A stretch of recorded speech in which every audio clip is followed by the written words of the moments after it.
When you picture blood, you probably just see a simple red liquid, right? But it is so much more than that. I mean, it's actually a living, flowing tissue, a super complex and dynamic system that is working every single second to keep you alive. Okay, let's get right into it. So think about this. You have a river flowing inside you. What is it actually doing on its journey through your body? Because it's not just passively flowing along. It's actively performing a whole series of critical, life-sustaining jobs. Let's break down what they are. So if you were to break blood down to its most basic parts, you'd find two main components. About 55% of it is something called plasma. That's the liquid part. It's mostly water, sure, but it's also packed with proteins, hormones, and all the good stuff. The other 45%? Well, that's what we call formed elements. And these are the real workhorses, the cells and cell fragments that do all the heavy lifting.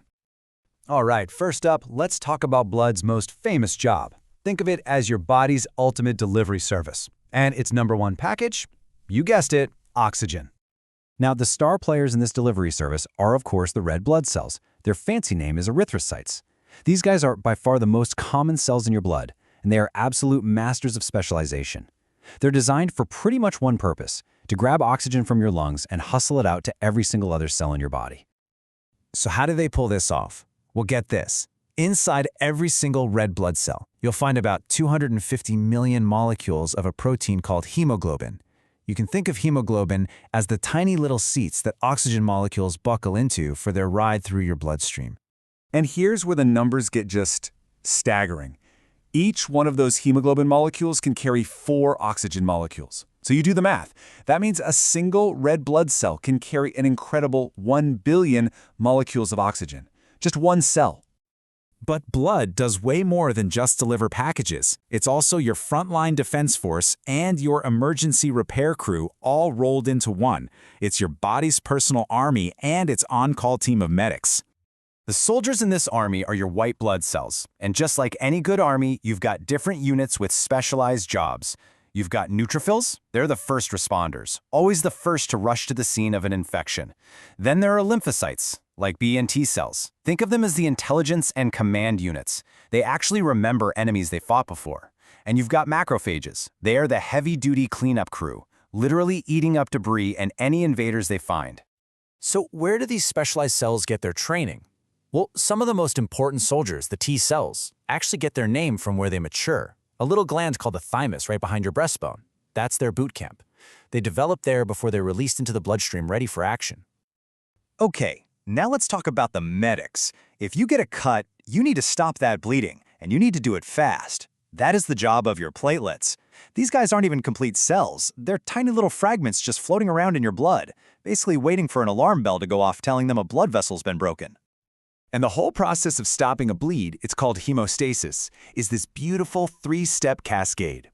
First, the blood vessel itself squeezes tight to slow down the blood flow. Second, those platelets I mentioned become super sticky and swarm the area, forming a temporary plug. And finally, a web of protein threads called fibrin weaves itself into a strong mesh, trapping everything and creating the final, permanent seal on the wound. Okay, so we've got couriers, we've got soldiers, we've got medics, but there's another layer to this that's absolutely crucial. Your blood has a unique ID card, and understanding this system is a matter of life and death when it comes to things like blood transfusions. This whole ID system is based on things called antigens, which are like little flags on the surface of your red blood cells.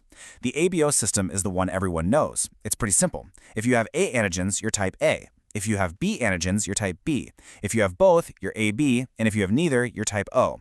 The key is that your plasma has the opposite antibodies, which will attack any foreign antigens if you get the wrong blood type. And then there's the other part of your blood's ID, the Rh factor. This is what gives you the positive or negative in your blood type. If you have the Rh antigen, you're positive. If you don't, you're negative. And this becomes incredibly important during pregnancy. You see, if an Rh-negative mom is carrying an Rh-positive baby, her body could create antibodies that might harm a future Rh-positive baby. It's a really serious condition, but thankfully, it's one that modern medicine is very good at managing. You know, when you step back and look at the whole picture, what you have is a system that literally never sleeps. It's this constant, self-regulating miracle happening inside you, a symphony being performed by trillions of tiny cells, all working in perfect harmony. There's a quote from our source material that I think just says it all. It calls blood both the fluid of life because it brings oxygen to every part of our body, and the fluid of health because it protects us from disease. It connects, it transports, it defends, and it repairs, all at the same time. So, the next time you think about blood, I want you to remember this incredible coordinated dance. You have trillions of cells, each with its own special job, all working together seamlessly. And it's all happening inside you, right now, without a single conscious command from your brain. So what does that amazing decentralized intelligence tell us about the very nature of life itself? It's definitely something to think about.